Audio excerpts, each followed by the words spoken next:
제가 자주 인용하는 분이 있어요. 오늘 또 인용하려고 그래요. 독일 철학자인데요. 한국인이신데요.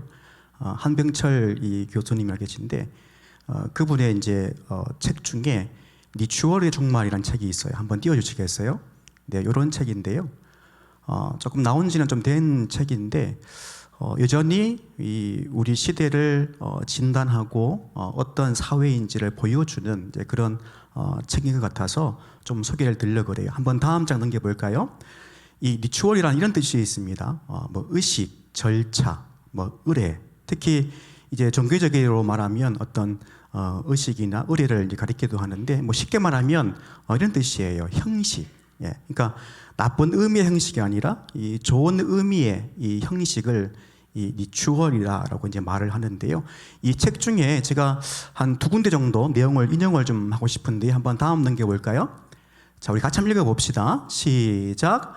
오늘날에는 끊임없이 도덕화가 이루어진다. 그러나 동시에 사회는 난폭해진다. 공손함이 사라진다. 아름다운 교제 형식들은 점점 드물어진다.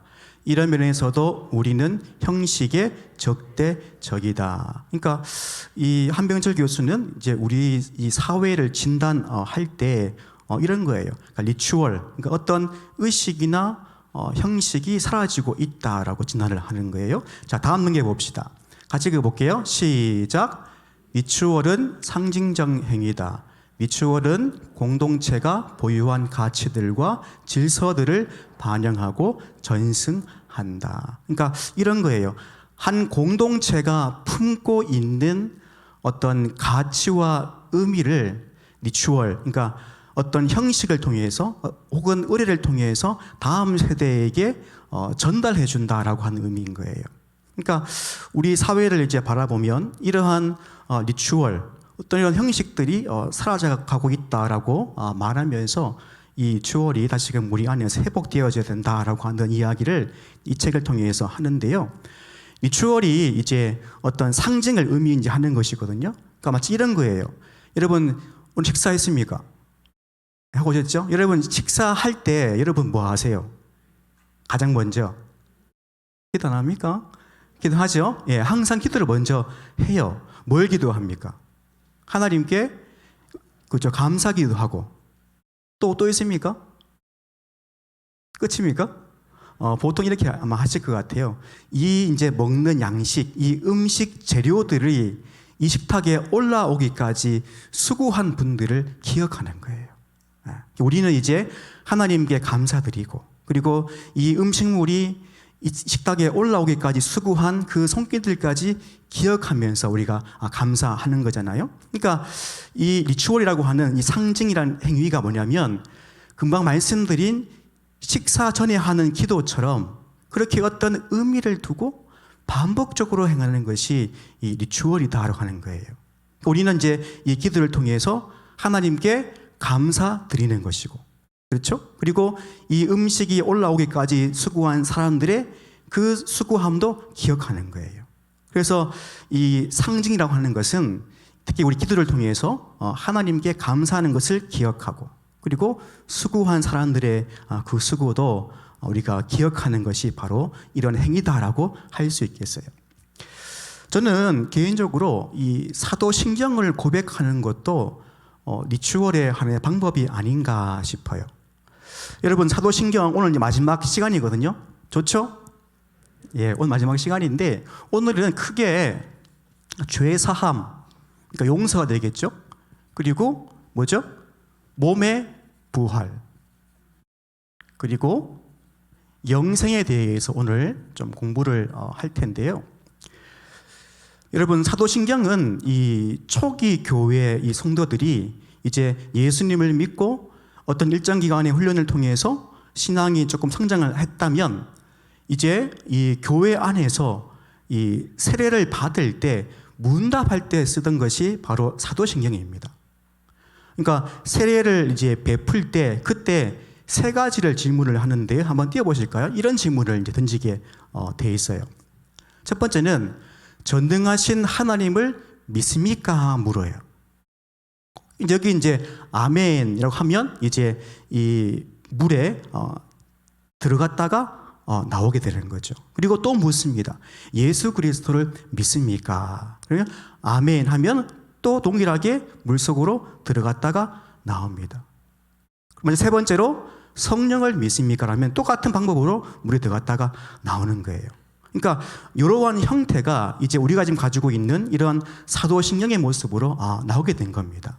그러니까 사도신경 원래 세례 받을 때 문답하던 그런 문답서와 같은 것이었던 거죠. 여러분, 이 세례를 다르게 말하면 어떻게 말하는 줄 아세요? 세례를 다른 말로 하면 침례라 그러죠. 여러분, 우리 복음서를 보면 이 세례라고 그려놓고 각주를 달아서 침례라고 적혀 있어요. 여러분, 이것도 차이를 아십니까? 차이가 큽니다. 여러분들은 침례를 받았습니까? 세례를 받았습니까? 다 세례죠. 어떻게 받습니까? 이제 그렇죠. 이제 물을 가지고 머리에 이제 3번 이렇게 하는데, 여러분, 침례는 뭡니까? 침례는 그죠, 물에 잠기는 거예요. 예수님 시대 때 이 세례는 침례입니다. 물 속에 완전히 잠기는 거예요. 우리나라에는 제가 알기로 침례교와 순복음에서 이 침례를 하는 걸로 알고 있어요. 그리고 장로교는 우리가 지금 하는 것처럼 이렇게 머리에 이제 물을 이렇게 하는데, 저는 개인적으로 침례를 하면 좋겠다 싶어요. 왜냐하면 이 침례를 하면 물 속에 잠기잖아요. 그렇죠? 잠길 때 내가 죽었구나 라는 생각이 들 것 같아요. 그러니까 머리 살짝 물을 뿌리는 거하고 잠기는 거하고 차이가 좀 있겠죠. 느낌에. 그렇죠? 물론 이제 우리는 이제 장로교회 전통에 따라서 세례를 하고 또 이 세례도 뭐 맞는 말인데, 그러나 성경을 보면 분명히 침례가 사실은 맞거든요. 그래서 저는 개인적으로 이 침례를 하면서 물속에 완전히 들어갔다가 나오면서 내가 죽었다가 다시 살아난다라고 하는 그 경험이 더 클 것 같아요. 뭐 이런 표현이 좀 될까요? 이 세례는 아주 세수하는 거라면 그 세수하는 거라면 침례는 완전히 목욕하는 것, 그렇게도 아마 비유가 할 수 있지 않겠나 싶어요. 근데 물론 이 세례도 아무 문제 없습니다. 똑같이 이제 하는 건데, 단지 이제 그런 느낌의 차이가 있지 않겠나 이제 싶은 거예요.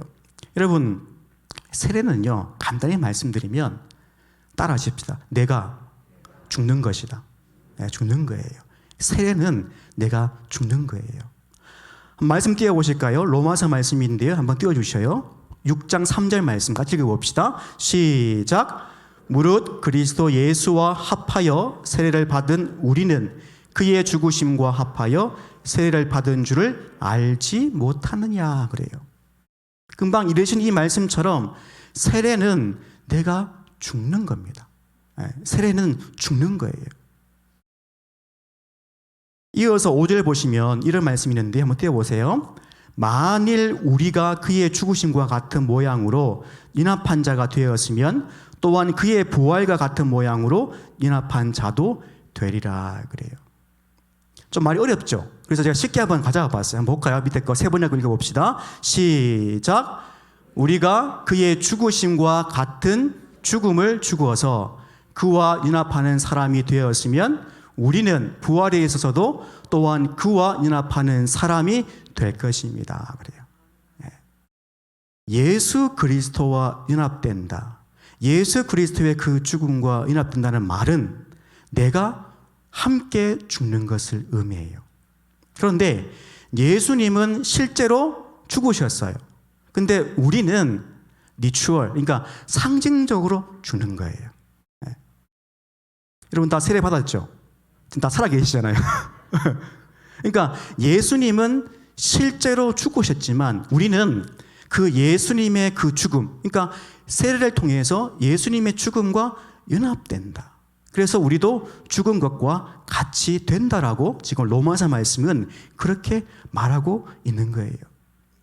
여러분, 그래서 세례는 죽는 겁니다. 누구와 함께요? 예수님과 함께 죽는 거예요. 물속에 잠겼다가 다시 나오게 되는 것을 통해서 내가 죽었구나라고 하는 것을 알게 되는 거죠. 다음 한번 넘겨볼까요? 이런 말씀이 있는데요. 갈라디아서 3장에 보면 이런 말씀이 있어요. 한번 띄워주시겠어요? 27절 말씀 같이 읽어볼게요. 시작.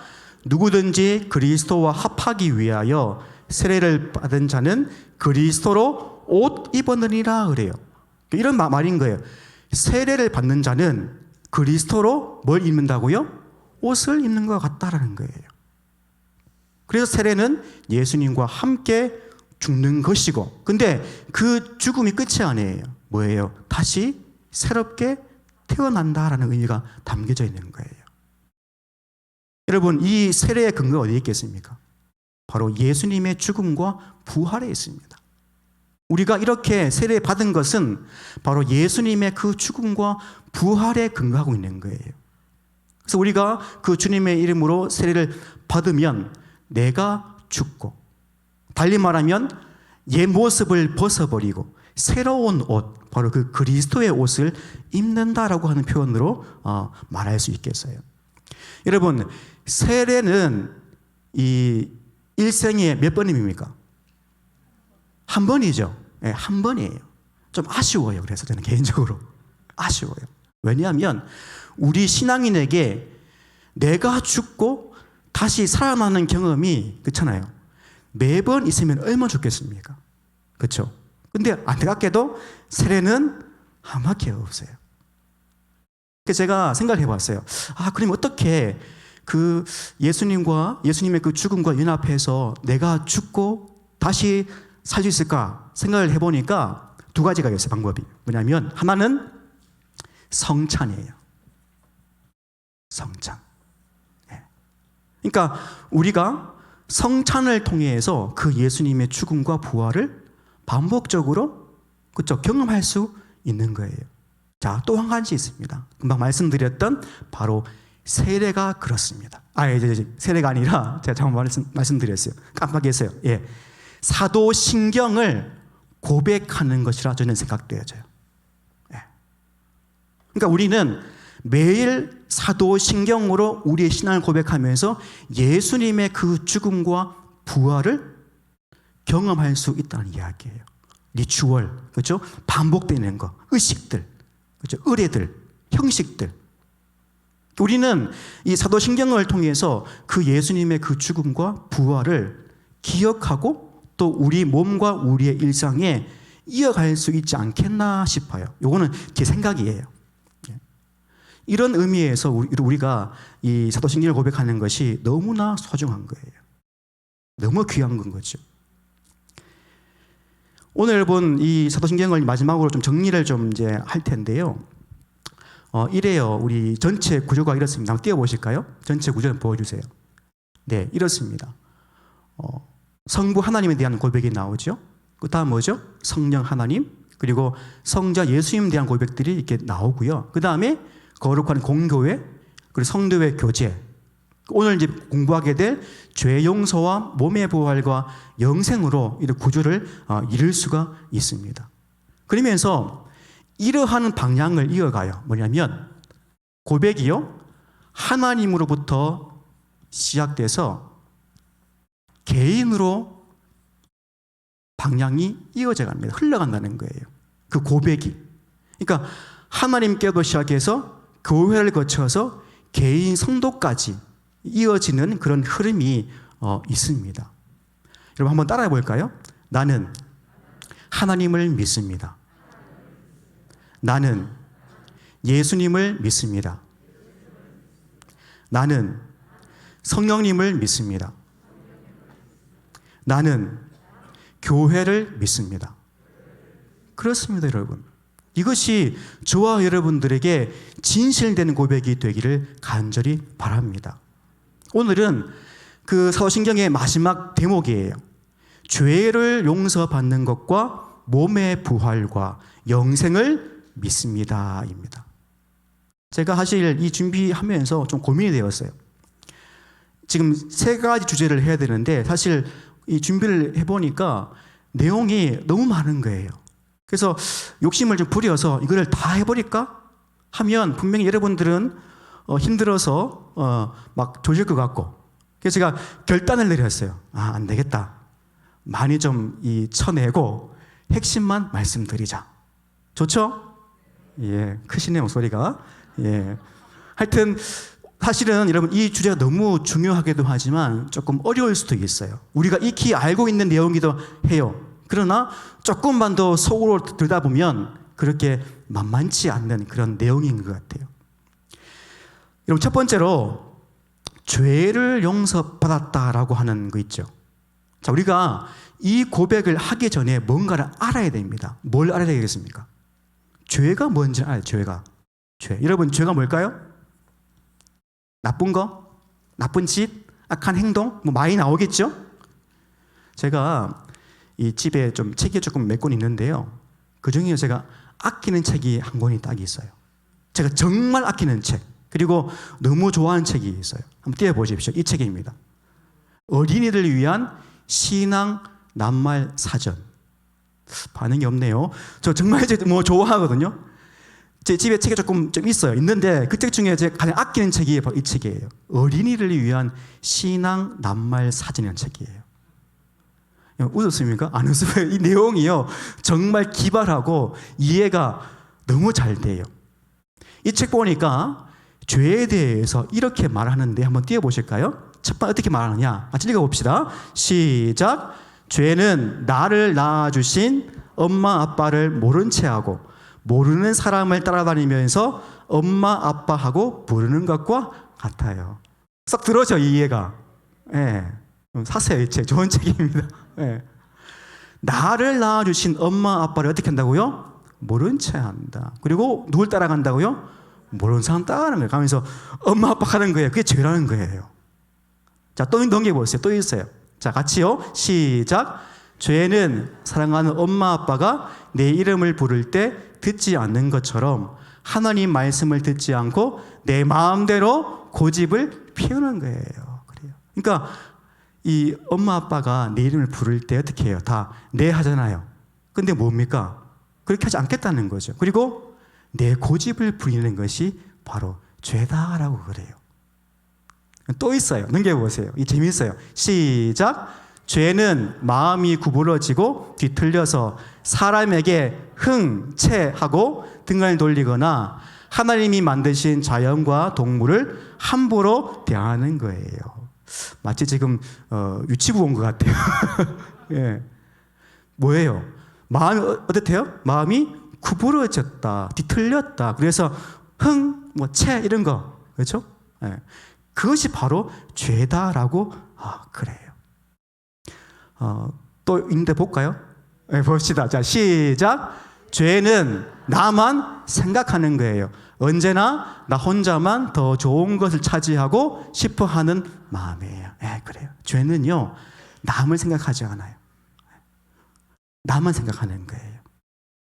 자, 마지막. 시작.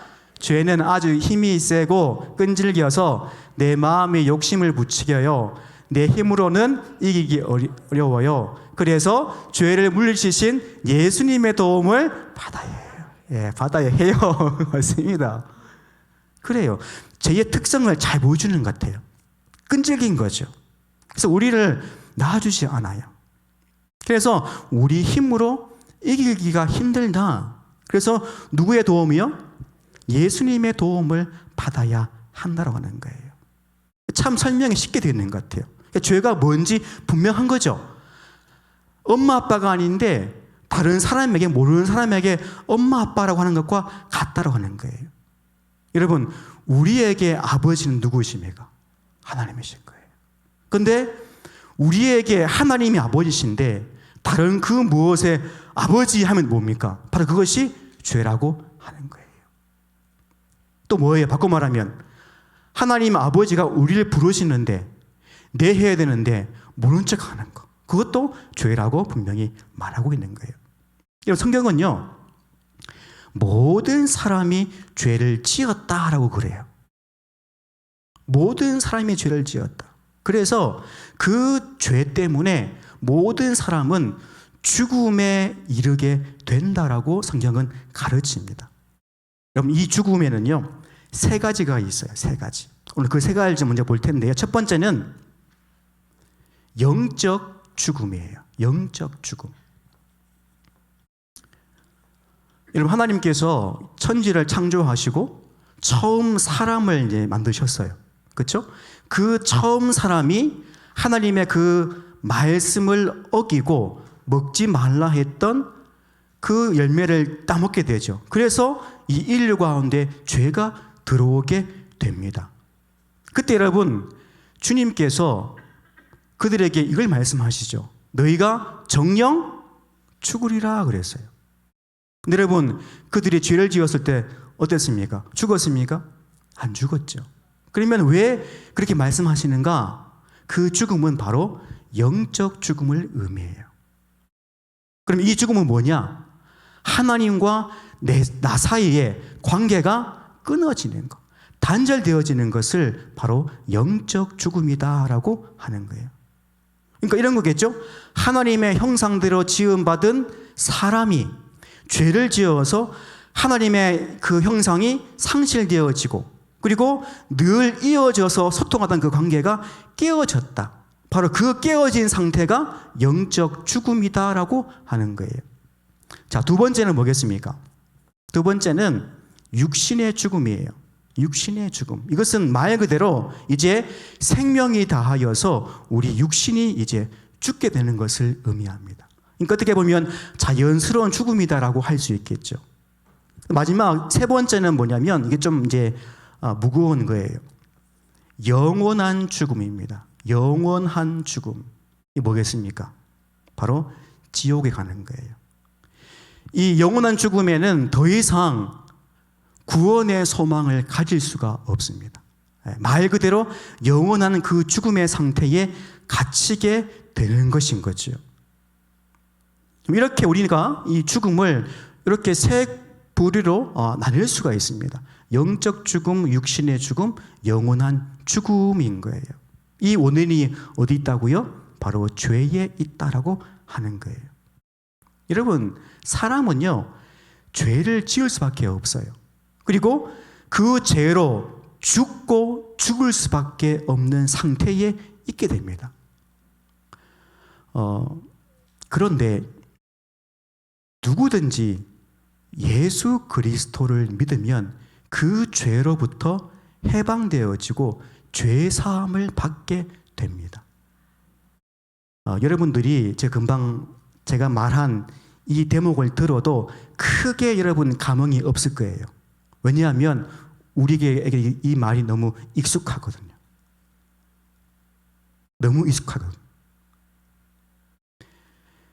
죄에서 해방되어지고 그 죄로 말미암아 죽고 죽어 있는 그 상태에서 예수 그리스도를 믿어, 그렇죠? 예수 그리스도를 믿어서 그 죄에서 해방되어지고 죄 사함을 받은 그것은 우리에게는 놀라운 하나님의 은혜입니다.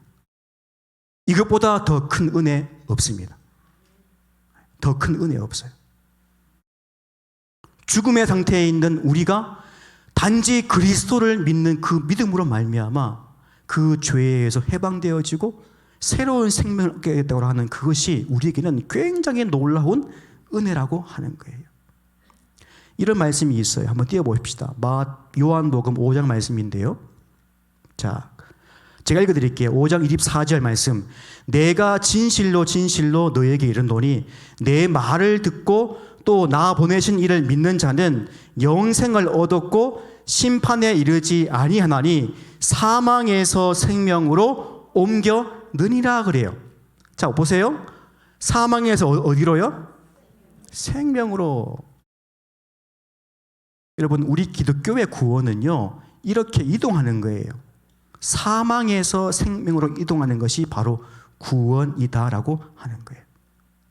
여러분, 이동하려면 뭐가 필요한 거예요? 그리스도를 믿고 죄 사함을 받아야 이 사망에서 생명으로 이동할 수 있게 되는 것입니다.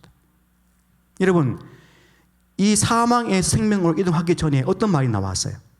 내 말을 듣고 또 나 보내신 이를 어떻게 해요? 믿는 자예요. 믿는 자예요.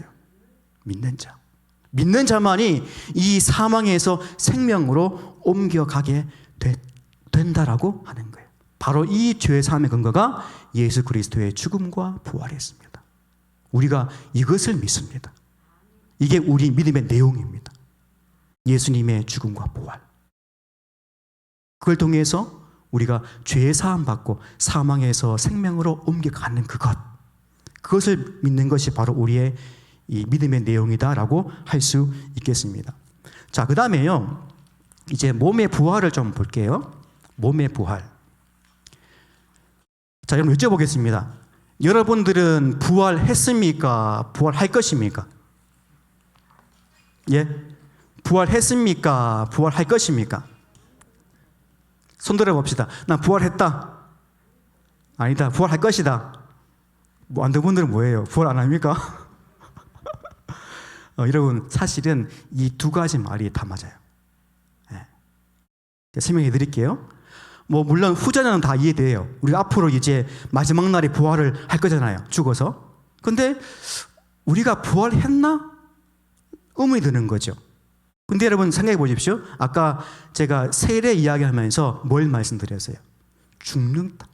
다시 살아난다는 거예요. 그런 의미도 여러분 있습니다. 하여튼 여러분, 몸의 부활을 우리가 믿습니다. 자, 이제 볼게요.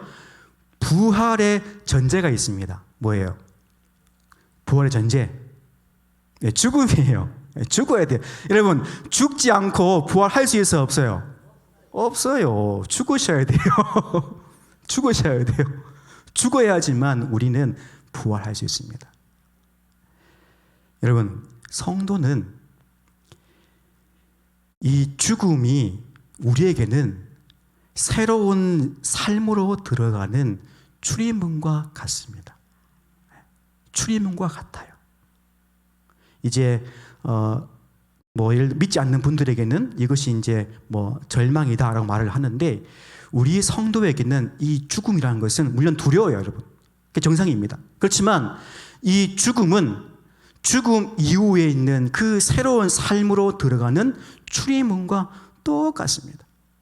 그리고 예수님께서 죽으시고 부활하신 것처럼 우리도 죽으면 분명히 부활하여 새로운 삶을 살게 됩니다. 이것이 우리의 믿음이어야 됩니다. 여러분, 이 부활은요, 육체가 없는 부활이 아니에요. 육체가 없는 부활이 아니에요. 여러분, 사람은 이 영 혹은 영혼 그리고 몸이 함께 있을 때 사람이라고 그럽니다. 그러니까 영과 이 육체를 분리하면 사람이 아니에요. 그렇죠? 이것이 항상 함께 있을 때 그것을 이 사람이라고 하는 거예요. 우리가 이제 때가 되어서 죽었어요. 죽어서 이제 하나님 이제 나라에 가고 거기서 이제 우리가 육체를 입어야 되잖아요. 그렇죠? 그럼 그 육체는 뭐냐? 바로 부활체, 새로운 육체입니다. 이 땅에 묻혀서 썩어져가는 그 육체가 아니라 전혀 새로운 육체를 입어서 부활하게 되고 새로운 삶을 그 천국에서 하나님 나라에서 하나님과 영원히 살아가게 되는 거예요. 여러분, 그것이 우리가 소망하는 것이 아닙니까? 그렇죠? 성경은요, 이 죽음 이후의 삶에 대해서 이제 사실은 자세히는 말하지 않아요. 그런데 죽음 이후에 인간의 상태를 말하는데요, 죽음 이후 인간의 상태, 제가 두 가지로 말씀드릴게요. 두 가지로. 첫 번째는 어떤 분들은 죽은 이후에 금방 말씀드린 것과 같이 새로운 육체를 입어서 부활하는 분도 있습니다. 있어요. 그게 이제 특별히 이제 요한계시록에 나옵니다. 그런데 어떤 분들은 이런 표현을 쓰죠. 잔다. 들어봤어요? 네, 잔다. 그러니까 어떤 분들은 죽음 이후에 자는 분이 있어요. 조는 게 아니고 네, 잔다라는 표현을 써요, 성경은. 그런데 나중에 마지막 때에 자고 있는 성도들이 이제 깨어나서 부활할 때가 옵니다. 그러니까 어떤 성도는 죽자마자 부활하는 분도 있고 어떤 분들은 이제 자다가 깨어서 부활할 때가 온다는 거예요. 제 말이 아니고 성경에 이 이야기를 하고 있습니다. 조금 아쉬워요. 뭐냐면 그냥 한 가지만 말씀하면 좋은데 사실은 이 두 가지를 말씀해 놓으니까 우리가 많이 어렵게 느껴지는 거예요. 특히 이 부분이죠. 잔다라는 표현. 근데 여러분, 잔다라고 하지만 우리가 인식하는 시간인 개념이 아니에요. 아마 이때는 자다가 부활할 때는 마치 순간일 거예요. 눈 깜빡한 사이일 거예요. 그러니까 우리의 시간 관념으로는 이해 못하는, 그렇죠? 하나님의 시간 안에서의 잔다라는 거예요. 그리고 깨어서 부활하는 거죠. 그 시간은 우리가 인식하는 오랜 시간이 아닌 거죠. 한 순간이라는 거예요. 우리는 이 죽음 이후에 이렇게 이 죽음 이후의 상태를 이해할 수 있는 겁니다. 바로 부활하는 사람이 있을 것이고 어떤 분들은 자다가 나중에 마지막 때에 부활하는 분도 있다라고 하는 거예요. 여러분, 우리는요, 그래서 예수님의 부활, 그렇죠? 그리고 나중에 미래의 우리의 부활이라고 하는 요 사이에 지금 있는 거예요. 그렇죠? 맞죠? 예수님이 부활하셨으니까. 그리고 다시 우리는 나중에 뭐 할 겁니까? 부활을 할 건 거예요. 그래서 예수님의 부활과 앞으로의 우리의 부활 사이에 지금 우리가 있는 거예요. 이 예수님의 부활은요, 이 죽음을 이기는 승리의 의미를 가집니다. 승리하신 거예요. 죽음을 이기신 거예요. 왜요?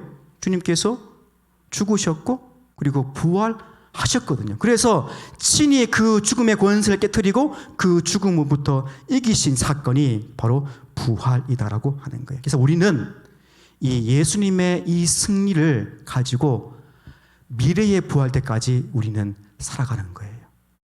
그러니까 예수님의 부활과 우리 부활 사이에 지금 우리가 살고 있는데 우리는 이미 승리하신 그 주님의 승리를 가지고 살아간다는 이야기예요. 여러분, 그래서 여러분 이 땅 살아갈 때에 너무 두려워하지 마십시오. 주님이 여러분과 함께 하십니다. 주님이 그 죽음을 승리하셨어요. 따라하십시다. 예수님은 승리의 주님이시다. 그렇습니다, 여러분. 승리의 주님이세요. 담대히 나아가십시오. 그리고 다가오는 그 우리의 부활도 여러분 기대하십시오. 그것이 성도가 살아가야 되는 삶인 거예요. 자, 마지막으로요, 영생 부분인데요. 여러분, 영생하면 뭐가 떠오르세요? 안 떠오르는 거. 뭐가 떠오를까요? 영생 그러면. 별 떠오르는 거 없죠? 네. 아마 이럴 거예요. 아마도 오래 산다, 뭐 이런 거. 그렇죠? 영원히 산다라고 하는 개념을 가지고 있을 거예요. 근데 여러분, 이 영생은요, 사실은 시간의 문제가 아니에요. 이 영생은 관계의 문제예요. 관계. 여러분, 이 관계 그러면 뭐가 떠오르십니까? 혹시 성경교실 하신 분들 뭐가 떠오르세요? 안 떠오릅니까? 잘못 알았다. 다시 해야겠네.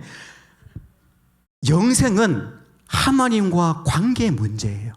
어떤 시간적으로 영원히 그런 것도 포함되어 있긴 하지만 그러나 기본적으로 영생이라는 것은 하나님과의 그 관계를 의미하는 거예요.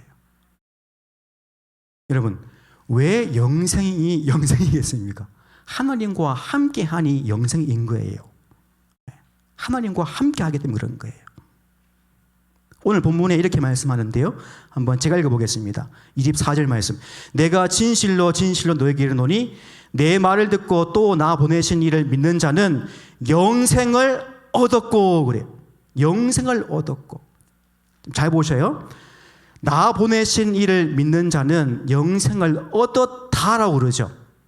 얻을 것이다라고 합니까? 얻었다고 하는 거예요. 이미 뭐 한 거예요? 영생을 받은 거예요. 받은 거예요. 너무 놀랐어요, 저는.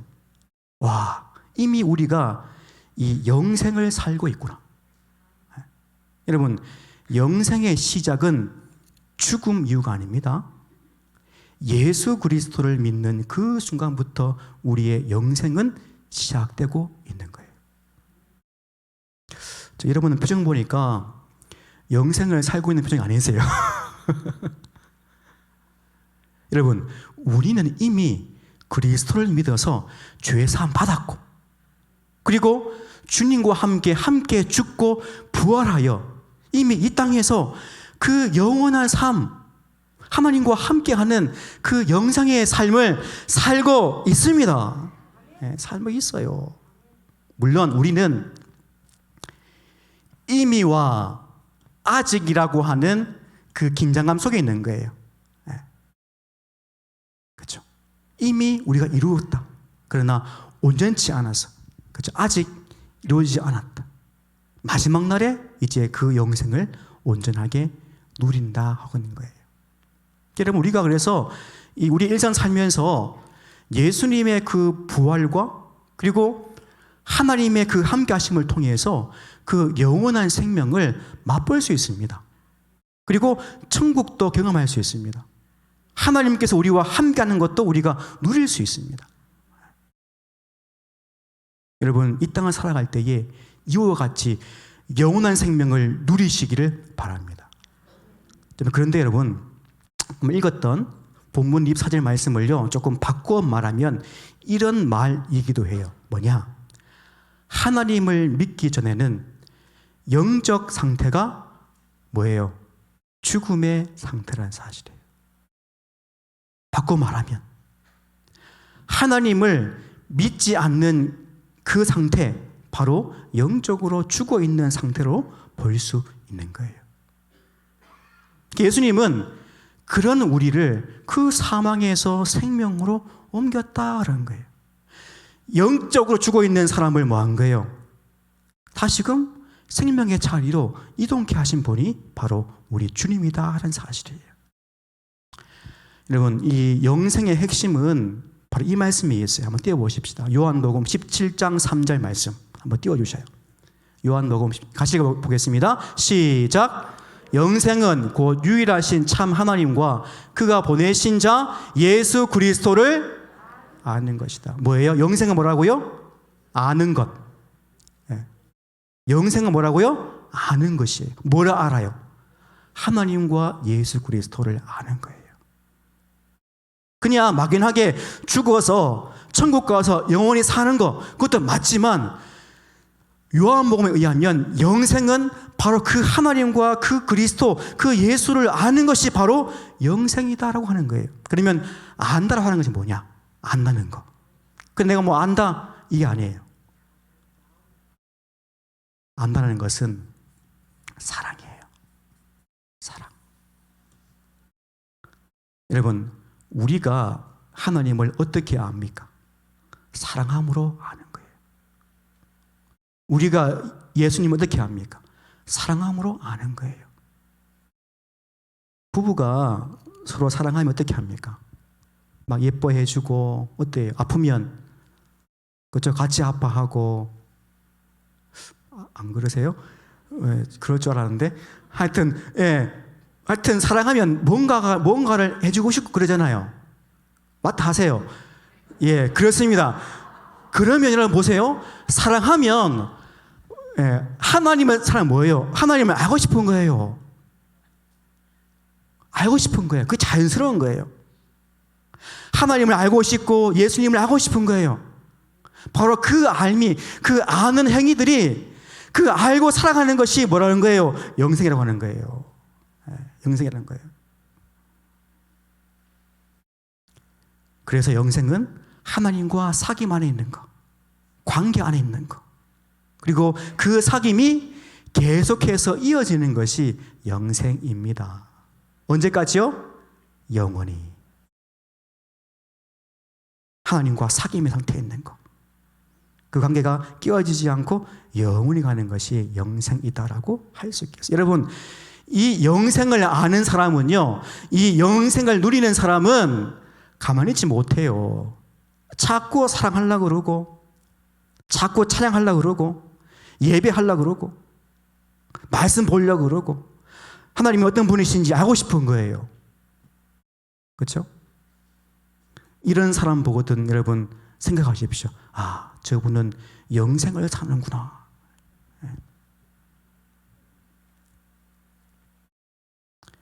이제 오늘 이 사도신경 강의가 끝납니다. 우리가 지금 살펴보았던 이 내용을 크게 요약하면 뭐 세 가지로 요약할 수 있겠어요. 뭐 성부, 성자, 성령. 그리고 추가한다면 교회에 대한 믿음의 고백. 그렇죠?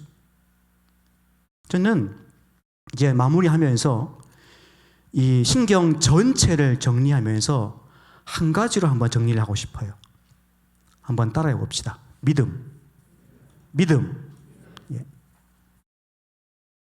결국은 사도신경은 우리가 무엇을 믿느냐 하는 거예요. 우리가 뭘 믿어요? 하나님을 믿고 예수님을 믿고 성령님을 믿고 교회를 믿어요. 그렇죠? 자, 우리가 최소한 매 주일날 주일 예배 때 사도신경으로 우리의 신앙을 고백합니다. 그리고 새벽마다 고백하고 있습니다. 여러분, 이렇게 우리의 일상에서 반복적으로 형식에 따라서 이 귀한 고백을 하고 살고 있어요. 그런데 우리가 믿는다, 하나님을 믿는다, 예수님을 믿는다 하면서 참으로 믿음의 사람으로 살고 있는가 하는 걸 묻고 싶어요.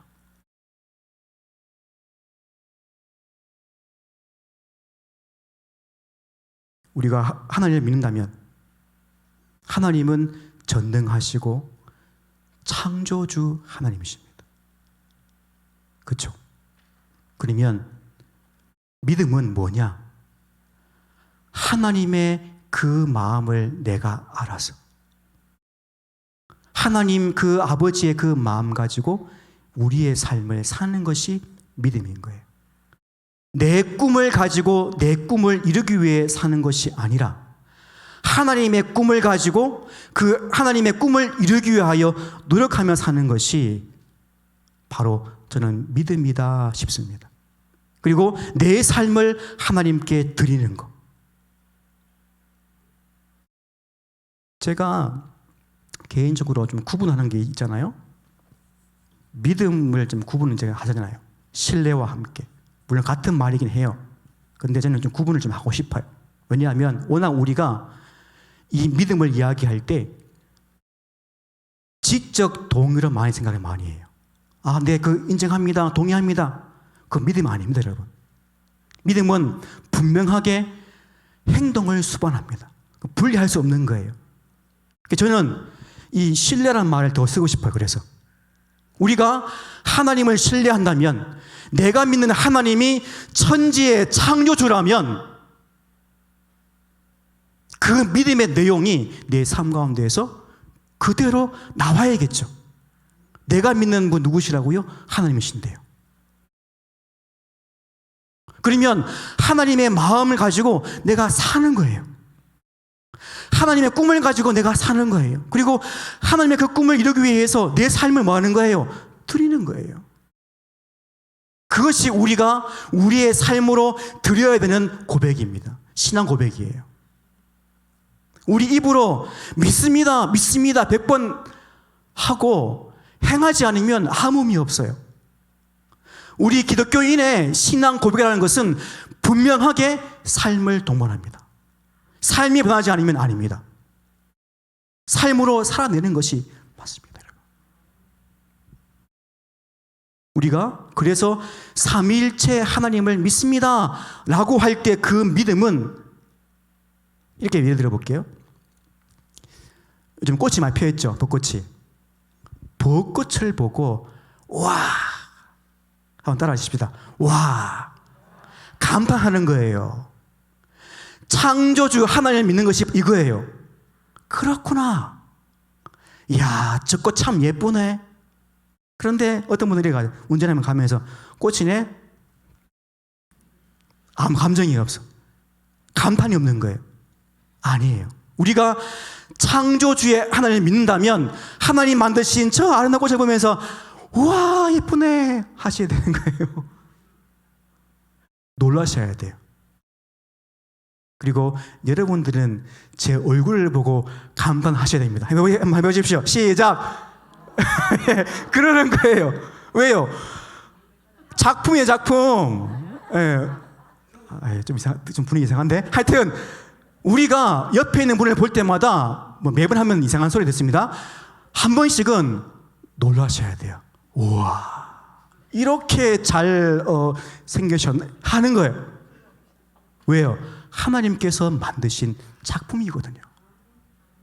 우리가 창조주의 하나님 믿는다면 이렇게 감탄하는 것이 회복되어야 됩니다.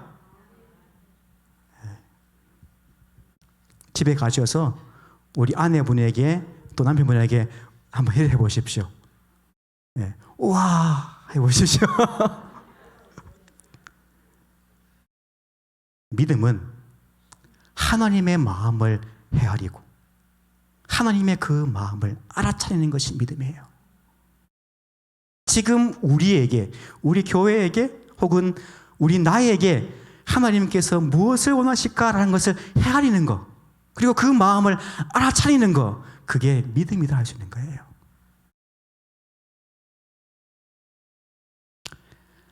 하나님을 믿는다, 또 예수님을 믿는다, 또 그 믿음으로 산다라고 하는 것은 하나님의 그 마음을 가지고 예수님이 살아내셨던 그 삶을 나도 살아내는 것이 믿음이다 하는 겁니다.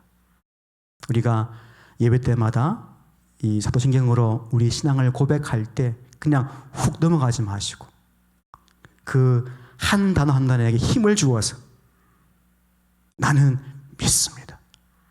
나는 믿습니다. 그 믿음의 고백이 이제 입술을 떠나서 내 삶 가운데 그 믿음의 고백이 이어지는 여러분의 귀한 삶 되시기를 주님의 이름으로 바랍니다. 기도하겠습니다. 하나님, 사도신경으로 우리가 하나님을, 예수님을, 성령님을, 그리고 교회를 고백합니다. 우리가 고백하는 그 믿음의 내용이 우리 삶 가운데도 그대로 행해질 수 있도록 역사해 주옵소서. 예수님의 이름으로 기도합니다. 아멘.